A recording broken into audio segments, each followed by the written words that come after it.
दोस्तों, दुनिया भर की स्पेस एजेंसीज ने अंतरिक्ष, सौर मंडल के सभी प्लैनेट्स और पृथ्वी के सबसे नजदीकी स्पेस ऑब्जेक्ट यानी चांद तक सैकड़ों मिशंस किए हैं, जिसमें अब हमारी इंडिया की स्पेस एजेंसी इसरो भी शामिल है। इसरो के सबसे महत्वपूर्ण मिशन मंगलयान और चंद्रयान-1 रहे हैं और फ्यूचर में आने वाले कई बड़े मिशंस की तैयारी इसरो अभी से ही कर रहे हैं। इसरो के द्वारा चंद्रयान-1 पहला ऐसा मिशन था जो चांद पर किया गया था और पूरी तरह सफल रहा था। चंद्रयान-1 की सफलता के बाद इसरो ने चंद्रयान प्रोग्राम के चंद्रयान-2 को तैयार करने का ऐलान कर दिया था, जिसको 22 जुलाई 2019 को सतीश धवन स्पेस सेंटर से लॉन्च किया गया था। लेकिन लैंडर के सॉफ्ट लैंडिंग के दौरान वह बुरी तरह क्रैश होकर सतह पर गिर गया था। उस समय यह मंजर इसरो और इंडिया के लिए बहुत ही बड़ा झटका था। लेकिन इसरो इस असफलता से पीछे हटने वाले नहीं थे और अब इसरो चंद्रयान प्रोग्राम के चंद्रयान-3 पर काम कर रहे हैं और इस बार चंद्रयान-3 एक जॉइंट मिशन होने वाला है, जिसे इसरो और जापान की स्पेस एजेंसी JAXA के साथ मिलकर करने वाले हैं। और यह मिशन चंद्रयान-1 और चंद्रयान-2 से बेहद ही अलग होने वाला है। और आज की वीडियो में हम चंद्रयान प्रोग्राम के किए गए सभी मिशंस के बारे में जानेंगे। तो मेरा नाम है गौरव, चलिए शुरू करते हैं आज का वीडियो। दोस्तों, इसरो के चंद्रयान प्रोग्राम में टोटल 3 मिशन को शामिल किया गया है, जिसमें शामिल है चंद्रयान-1, 2 और 3।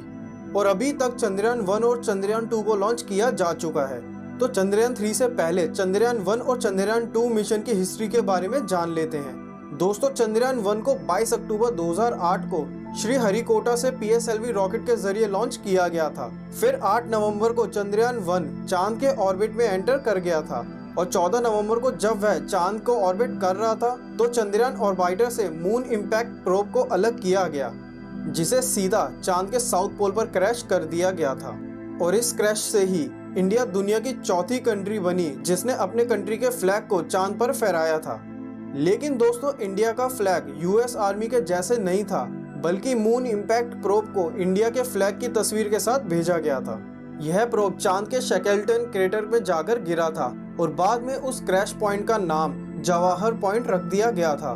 चंद्रयान-1 की कुल लागत 386 करोड़ की थी और चांद पर भेजे गए ऑर्बिटर का कुल वजन 530 किलोग्राम का था, जिसमें टोटल 11 साइंटिफिक उपकरण लगे हुए थे, जिनका मकसद था चांद को ऑर्बिट करते हुए सर्वे करना, चांद से जुड़ी जियोलॉजी, मिनरोलॉजी और 3 डायमेंशनल टोपोग्राफी के अंतर्गत केमिकल और फोटोलॉजिकल मैपिंग करना था।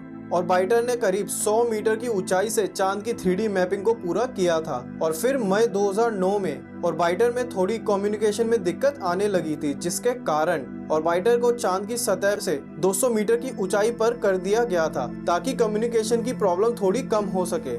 और मिशन के करीब 1 साल के दौरान 28 अगस्त 2009 को कई सारी टेक्निकल प्रॉब्लम के कारण ऑर्बिटर ने कम्युनिकेट करना बंद कर दिया था, जिसके कुछ समय बाद इसरो ने ऑफिशियली इस मिशन के अंत की घोषणा कर दी थी।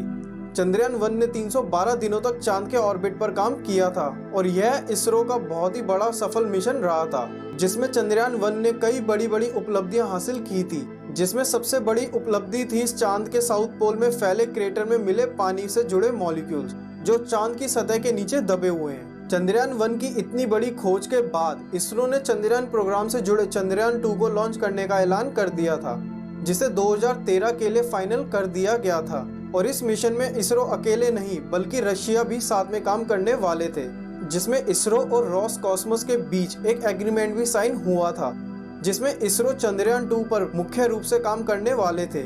इस एग्रीमेंट में इसरो को ऑर्बिटर और रोवर को डिजाइन वह बनाना था और रशिया को लैंडर को डिजाइन वह बनाकर इसरो के लिए रेडी करना था। लेकिन रशिया कई कारणों की वजह से लैंडर को सही समय में इसरो को डिलीवर नहीं कर पाए थे। यही एक सबसे बड़ी वजह थी चंद्रयान-2 के डिले होने की। और जब 2015 तक रशिया लैंडर को रेडी नहीं कर पाए तो इसरो ने चंद्रयान-2 की पूरी कमान अपने कंधे पर ले ली थी। लेकिन पहली बार इतने बड़े मिशन को तैयार करने में इसरो को काफी समय लग गया था, जिसमें कई बार लॉन्च डेट को आगे शिफ्ट कर दिया गया था। इसरो की लगातार कड़ी मेहनत के बाद चंद्रयान-2 की ऑफिशियली लॉन्च डेट का ऐलान किया गया था, जो थी 22 जुलाई 2019। चंद्रयान-2 मिशन को चंद्रयान-1 से काफी अलग बनाया गया था, क्योंकि इस बार इसरो चांद को केवल ऑर्बिट नहीं करने वाले, बल्कि ऑर्बिटर के साथ विक्रम लैंडर और प्रज्ञान रोवर को भी भेजा जाएगा। चंद्रयान-2 के ऑर्बिटर, लैंडर और रोवर में टोटल 13 साइंटिफिक उपकरणों का इस्तेमाल किया गया है, जिसमें 8 उपकरण ऑर्बिटर में मौजूद थे, 3 विक्रम लैंडर में और 2 प्रज्ञान रोवर में। इस मिशन का मेन ऑब्जेक्टिव चांद की जियोलॉजी, 3D टोपोग्राफी और मिनरोलॉजी की पढ़ाई करना होगा और आखिरकार 22 जुलाई 2019 को पूरी तैयारी के साथ चंद्रयान 2 को GSLV Mark 3 रॉकेट के जरिए सतीश धवन स्पेस सेंटर से लॉन्च किया गया। लॉन्च के बाद चंद्रयान 2 को चांद तक जाने के लिए करीब 16 दिनों तक पृथ्वी के चक्कर लगाने होंगे, जिसमें इसके ऑर्बिट को हर ऑर्बिट साइकिल के खत्म होने के बाद थोड़ा बढ़ा दिया जाएगा और सही समय और सटीक स्पीड पर आने के बाद वह धरती के ऑर्बिट को छोड़कर चांद के ऑर्बिट की ओर बढ़ने लगा और 20 अगस्त को वह सही सलामत चांद के ऑर्बिट पर पहुंच गया था। और फिर चंद्रयान 2 के ऑर्बिटर ने चांद को कई दिनों तक ऑर्बिट किया था और फिर सही समय पर विक्रम लैंडर को चांद के साउथ पोल पर लैंड कराने के लिए ऑर्बिटर से अलग किया गया और 6 सितंबर को विक्रम लैंडर चांद पर सॉफ्ट लैंडिंग करने के लिए तैयार था। इसरो ने पहले कभी भी इस तरह के मिशन को अंजाम नहीं दिया था, इसलिए लैंडर की सॉफ्ट लैंडिंग कराना इस मिशन की सबसे बड़ी चुनौती होने वाली थी। लेकिन दोस्तों, हम सभी जानते हैं कि विक्रम लैंडर सॉफ्ट लैंडिंग करते समय चांद की सतह से सिर्फ 500 मीटर की ऊंचाई पर सॉफ्टवेयर ग्लिच के कारण लैंडर को सही समय पर कमांड नहीं मिल पाए थे, जिसके कारण वह सीधा चांद की सतह से जा टकराया था और उस समय इसरो और पूरे इंडिया को एक बहुत ही बड़ा झटका लगा था, क्योंकि किसी को भी इस मिशन के ऐसे अंत की आशंका नहीं थी। और इस दुर्घटना के बाद विक्रम लैंडर और प्रज्ञान रोवर ने हम सभी को हमेशा के लिए अलविदा कह दिया था। लेकिन दोस्तों, यह मिशन पूरी तरह असफल साबित नहीं हुआ, क्योंकि चंद्रयान 2 का ऑर्बिटर अभी भी काम कर रहा है और वह करीब 7 सालों तक चांद को ऑर्बिट करता रहेगा और सतह से जुड़ी जानकारी हमें भेजता रहेगा। लेकिन दोस्तों, क्या होता अगर विक्रम लैंडर सही सलामत चांद पर लैंड कर जाता और प्रज्ञान रोवर चांद की सतह पर कैसी कैसी खोज करता?